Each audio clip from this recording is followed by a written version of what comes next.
Merry Christmas, everyone. It's Dr. Plague popping in real quick to tell you that this is, in fact, the last in the Yule Lads' diaries. I just wanted to thank all of you for joining me for all 14 nights. As you know, some of my stories go on a little longer than expected.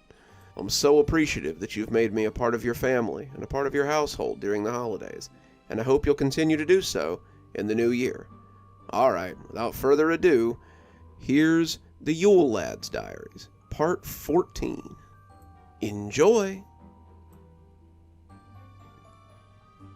December 25th. Grella and the Yule Cat. "We're here," Ulf slurred, and I shook myself awake. We'd been driving for nearly 4 hours. The road's only passable because of Ulf's Jeep. When we came to the field, my head felt light and puffy from sleep. I had slept nearly the whole way here, only waking when jounced or when something drugged me up to be seen. I'd been to the lava fields before. They were a great source of beauty and were an enjoyable study for someone not accustomed to seeing lava outside of television. The heat shimmer off the area, the underground flows and the geysers, keeping the snow away and the area unseasonably warm. I almost didn't want to venture in. As beautiful as it was, it held a deep sense of foreboding as well. There were monsters here, monsters older than the grove, and as the hot air blew in my face, I thought again about turning around. Davin could be dead. He could be bones in a stew pot. But I needed to bury those bones, if that was the case. I wouldn't leave him in this place to die alone. Arnar had tried to talk me out of it. "It's too dangerous, boy," he said as I got my bag ready. "He's my brother. I have to get him. Same as Ulf." "He could be dead already." I had turned to glower at him, but I found only concern on his lined face. "Please, boy, I know you want him back, but I can't stand to lose both of you. If it were Ulf, wouldn't you go?" He sighed, looking hopeless, but I could see the pride in there as well. "How will you get there? You're dead on your feet." "I'll take him," Ulf slurred, stepping out of the kitchen with his mother trailing behind him. "You'll do no such thing," Sigrun hissed. "You're too beaten up. Ulf, you need to rest and heal, as do you," she said, turning on me with clear disapproval. "If I don't go, Davin's dead," I said, knowing I was going even if I had to walk the whole way. "And I will drive him," Ulf finished. Sigrun made as though to object, but Ulf put a hand out to stop her. "Mother, I can assure you that driving is all I intend to do.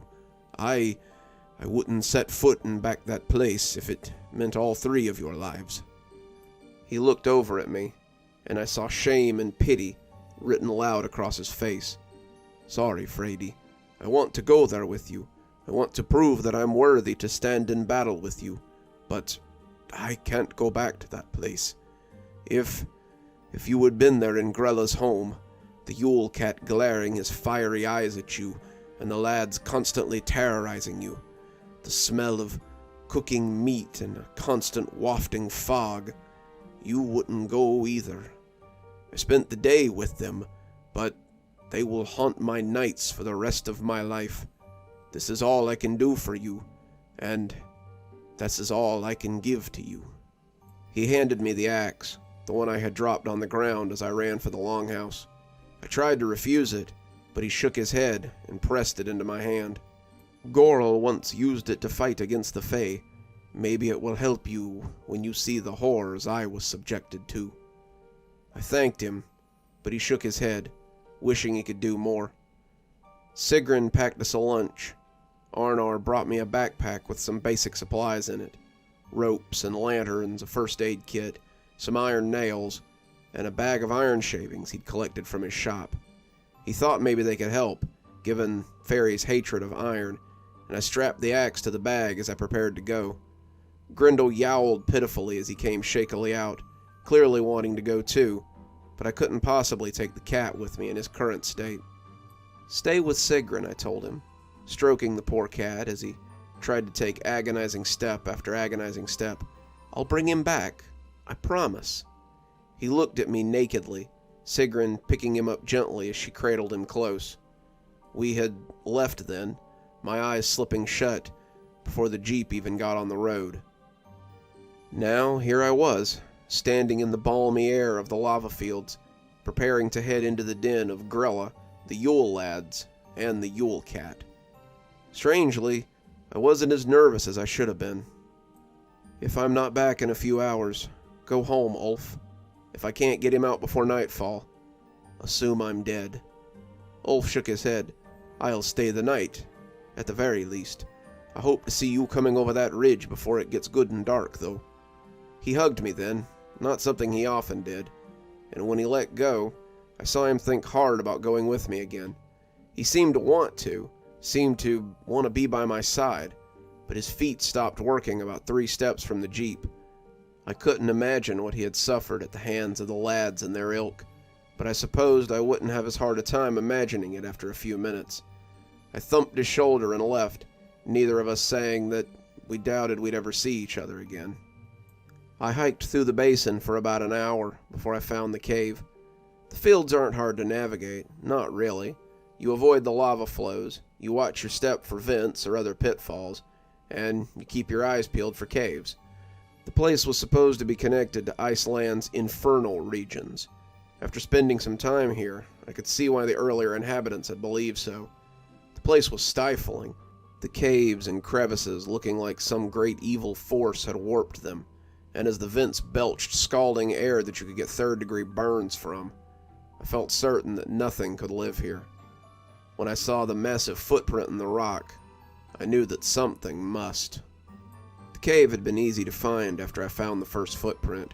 Something huge had crunched down hard enough on the rock to leave a series of large indents that were nearly 4 feet long.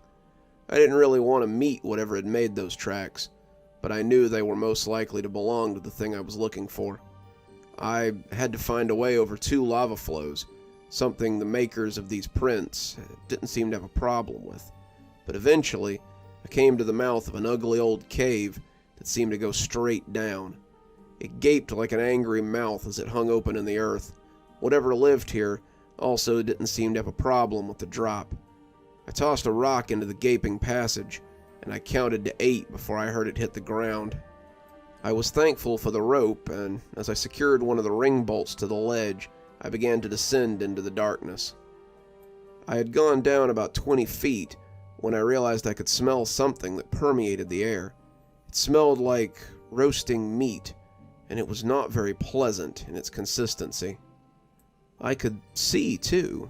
There was a dim light cast by the rocks down here, and if I was careful, I might not trip in a hole and die. When I reached the bottom, I found myself standing outside a cave that seemed to hold a large kitchen. It was the last thing I had expected to find down here, and it almost got me spotted before I could process it. A giant creature was moving about in the dim light, stirring pots and dropping things into them, grumbling in a low way that made me think it might be humming. A huge stone stove glowed with an inner fire, big wooden pots and bowls that it used to cook and hold ingredients it was using, a giant stone knife that came down hard enough to separate whatever it was making into smaller pieces. The creature itself was hunched, string hair hanging around its face like a cloud, and its lumpy head looked like a badly carved jack-o'-lantern. It swung about, casting lamp-like eyes on whatever it was cooking, and dumping things into a pot on the stove with a methodical rapidity that spoke of repetition over a lifetime. If you've ever seen the show Fraggle Rock, it was very much like being in the Gorg's kitchen, and I suddenly understood why the Fraggles were so afraid of them. The lumpy creature was nearly 20 feet tall and almost half that wide. It wore a dumpy potato sack covered in flour and worse things, if those red stains were what I thought they were. Its arms seemed too long and its legs too short, its disproportionate body making up most of the creature's height. It hadn't seen me yet. I was thankfully too small to be noticed, but it turned suddenly and sneezed hard enough to knock me down as a wave of stinking air hit me like a fist. I'd gotten a look at its mouth as it opened, and I didn't want a closer look at those crooked teeth or gaping maw. This had to be Grella. As she went back to work, hunched over the preparation area, I snuck into the kitchen on tiptoes.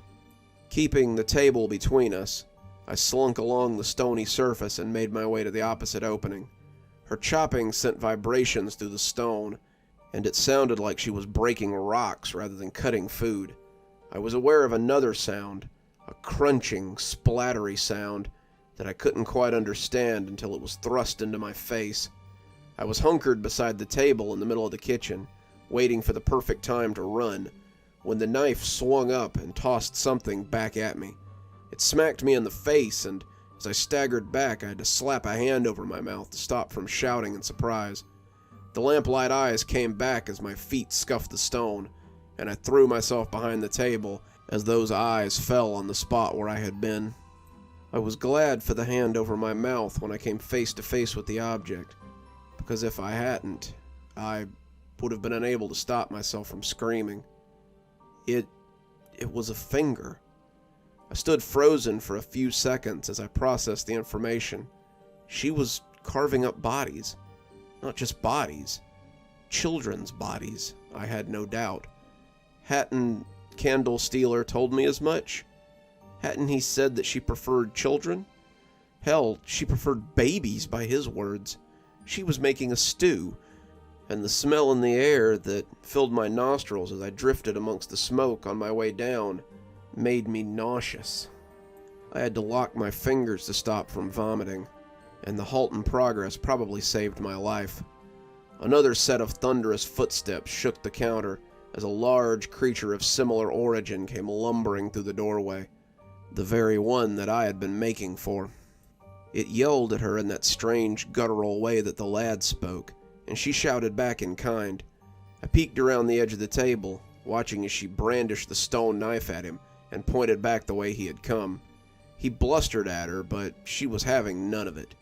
I didn't have to speak the language to know what was happening here. He grabbed something on the counter, probably the arm the finger had belonged to, and she sliced at him with that hellish cleaver as he came too close. They began to fight, punching and screaming and rolling around the place. As they rolled a few feet from my hiding place, I dashed for the opening he'd come from. Whatever lay beyond had to be better than this. I sat in the semi-darkness, and I could see the room beyond was filled with looming rock edifices. They were arranged in such a way that I thought they might be some kind of sitting room, but it was too dark to make out more than shadowy formations. I glanced back as I ran, certain that they would have seen me, but their fight raged on behind me. I could still hear them grunting and thumping as they grappled, rolling around the kitchen as the sounds of fists hitting flesh echoed off the walls. I breathed a sigh of relief as I realized that they were way too busy to be bothered with me, and I started to think that maybe this wouldn't be as hard as I'd thought. Maybe I'd be allowed to find Davin and leave before we were noticed. Maybe this would succeed, and I'd be allowed to walk away with my little brother in tow. That's when I stepped down into a pit in the rocks and fell face first into a mound of bristly black fur. I stumbled back, falling on my butt as I landed on a burlap blanket that had been put down next to a soaring stone chair. The fur ball began to disentangle itself, its angry yellow eyes like a pair of searchlights, as it rose like a specter before me. Its fur was black and matted, and I could smell a distinct aroma of gore. Its mouth was locked in an eternal growl, its teeth too big for its jaws as it grinned horrifically at me. Its ears were little more than nubs that sat atop its midnight black head, its paws the size of a bear's, and its claws slid freely as it padded curiously towards me.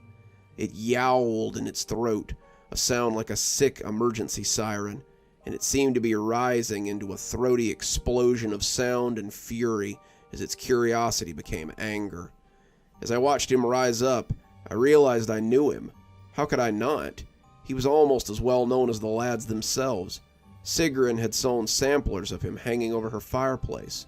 The stories of him were often told around the fire during the winter months, and I could still remember the first time I'd heard it from Arnar as the wind blew and the snow swirled outside the windows. As it prepared to leap on me, hunkering for a pounce, I closed my eyes and prepared to be devoured by none other than the freaking Yule cat. "Hey, knock it off," someone said from the folds of burlap. "It might be another kid." The cat turned its head and meowed deeply, its voice sounding like a rock slide. A small form crawled out from across the burlap creases to scratch its whiskers, holding none of my fear for the massive creature. The kid took the cat's massive head and scratched under its chin as he talked in that nonsense way that people often do with cats, and the coal-black devil purred in pleasure. The byplay was so familiar that I think I recognized him before I saw him. How many times had I seen him do just that same thing with Grendel as the two sat on the couch together? Davin moved away from the big cat and was nearly standing on my feet when he recognized me. He was filthy, looking like he'd been living in a chimney, but his grin was ear to ear as he threw his arms around me and buried his face in my chest. I couldn't feel his tears through my thick ski jacket, but I knew that he was crying. He had likely thought that he would never see me again, never see Arnar or Olaf or Sigrun or anyone ever again, and his joy was a palpable thing. I found myself sniffing too, hugging him back as we stood under the curious gaze of the Yule cat, who seemed to be trying to decide if I was hurting Davin or not. "I didn't think I'd ever see you again. How did you get here?" he asked, lifting his face to look at me, the tears having cleaned grime from his face in shiny rivulets. "Ulf brought me. You didn't think I'd just leave you here, did you?" He shrugged. "I wasn't sure you would come back from your meeting. When I woke up in a cage in this thing's basement, I figured they had double-crossed you and you were probably dead. There are a lot of children down there. At least there were. She came a few hours ago and started throwing open cages and putting them in a sack. Sometimes she would smash the sack against a wall or onto the floor, and they would stop squirming until she put a few more in there. I knew I didn't want that, so I dug out from under the wall of my cage and hid in the fireplace until she left. The flue went up to the one in the living room here, but I saw the other one sleeping when I came out. I tried to sneak past him, but that's when he found me," he said, putting a hand on that fearsome feline so it could rub its nose against his hand. "And how did you two come to be such fast friends?" I asked, not sure about the massive creature. Tavin shrugged. "Same as it was with Grendel, I guess. He hissed a little, but then decided that he liked me. After that, we were just friends." I didn't have time to ponder this turn of events. I only thought about how our chances were better of escaping with the help of this monster cat. "Davin, we need to get back to the opening I came in through. Can he help us?" Davin looked at the creature, and I swear it nodded its shaggy head in affirmation. It started to walk towards the kitchen, looking back as it left the crevice to see if we were following. "Come on, we need to stay close," Davin said, taking my hand and dragging me up beside the huge black creature. We followed in its wake, our feet visible from beneath it, but the rest of us hidden by the thick, shaggy coat. He didn't seem to mind when Davin grabbed him by the fur, and as I set my own hands, I thought he felt a bit like a ratty old teddy who needs a wash. When we entered the kitchen, I could see that Grella was back to chopping up pieces of flesh, and the other one sat grumpily by the prep table. His face was bruised and puffy, but he seemed none the worse for wear as he waited patiently for dinner. Grella stirred the pot with a giant wooden spoon and looked at the cat as he crossed the kitchen. As large as the cat was, the monstrous woman was larger still. She made enticing noises to the cat as he walked past, and he looked at her as he seemed to contemplate going to his mistress. He meowed, clearly torn, until Davin spoke quietly in his ear, and the cat walked away instead, giving us safe passage across the kitchen. I sighed in relief, the fickle loyalty of cats being known, but stopped short as her thunderous footsteps echoed across the kitchen. She came up beside the cat, towering over him as though he were no more than a baby, and he looked back at her with mistrust.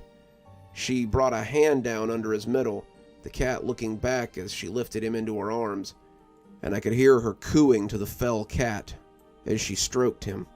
Davin and I could do little else but stand there as our cover was yanked up by the round belly, though it seemed her attention was all for the ebony beastie. She fawned over the cat, the other one making disapproving noises as she lavished the Yule cat with her attention. He used it as a cover to creep closer to the prep table, but not stealthily enough. Grella snapped at him, starting to put the cat back down, and it looked like we might make it out unseen. Then she caught sight of Davin and I, and the three of us just stood there, staring at each other. We stood there for a few deep breaths, our eyes locked in fear, as each of us waited for the first one to make a move. She dropped the cat and darted a hand at me, but the cat moved to try to cover Davin. I had wrapped my hand around the axe handle, even as the cat was ascending skyward, and I swung out with it as the horrific hand came down to grab me. Blood splashed my face, black and tarry, and her fingertip came with it as she reeled back, howling. The other was up now, coming to see what was going on, but I never gave him a chance to join. Davin and I ran as Grella howled, the Yule cat standing like a statue as he watched us. I pulled off the backpack and looked for the sack, hoping that it was still there as I pushed Davin towards the rope. He jumped up and began to climb, but I could already hear the thunderous footsteps behind us as Grella or her mate gave chase. I found the sack, leaving the backpack where it lay as I thrust the bag into my pocket and climbed furiously. I had never been a strong climber, but the incentive to reach the top before the angry monster caught me gave me new purpose as I swung up the rope. Davin was climbing fast, but it wasn't a quick climb, and I knew we wouldn't make it to the top before she caught us. Grella's face was a livid mask as she came into the little room, her fingers still dribbling blood. She stormed towards us, hands outreached, and I shoved one hand into my pocket as I pulled the cord with my teeth to open it. She came even with me, hand outstretched to grab me, and I found her fingers encircling me even as I dumped the bag of iron scraps into her hand, tossing the rest into her stunned face. Her skin began to blister, crackling like a burn victim, and as the shavings hit her face, she screamed and slapped both grotesque hands over her eyes and mouth. Her high-pitched screams rumbled through the cave, and I let them spur me on to new speeds as I climbed for the entrance. She wailed the whole way up, but when the rope wasn't unceremoniously yanked down, I knew that we were home free. When we came out into the setting sun, we both ran onto the field and didn't stop until Ulf's Jeep was close enough to touch. When we saw him running to meet us, his face filled with disbelieving joy, I fell on the hardpack and laughed as I sucked in lungfuls of happy air. It seemed I had managed to do the impossible. I had snatched my brother from the jaws of the Fae and come back to tell the tale. Epilogue. That was 5 years ago, and Davin's first Christmas in Iceland has become the stuff of Christmas legend. We still live on Arnar's farm, and Davin is growing larger than Ulf. When I came back from the lava fields with him, both of us shaken and injured, we became something akin to heroes in their eyes. We had done deeds spoken of in heroes' tales, and all with only an ancient axe and some help from an ill-tempered hellcat. Speaking of hellcats, I don't think anyone was gladder to see us return than Grendel. He didn't leave Davin's arms for the next week, and seemed to have decided that I was one of the few exceptions for decent humans. I returned Arnar's axe, and it still sits above the mantel, hopefully undisturbed forever. Sigrun and Arnar held a feast to celebrate our return, and many of the farmhands approached us to say that they were sorry for the way they had treated us, and how wrong they had been. I'm the farm's chief herdsman now, Davin my assistant, and Ulf will formally inherit the farm in a few years when his Da retires to take his leisure. Grendel still sleeps on the hearth when he isn't sleeping in Davin's lap, and he's grown quite fat and amiable in his old age. Life on the farm is as idyllic as ever, and I'm glad that Davin gets to see how I fell in love with the land that's so different from our native Wales. He will grow up unrecognizable from the other lads, and no one will question whether he is of the land, as they did before my little trip to hell and back. One other thing has changed since we came back, though, and I can't say that it's a change for the worse. No one has been troubled by the lads since I grabbed Davin from their clutches. Not a lamb has gone missing, not a cow has been mysteriously injured, not a door has slammed, unless someone slammed it, and no one's food has mysteriously gone missing, unless Ulf ate it. The lads don't come to the farm to leave coins or potatoes or anything.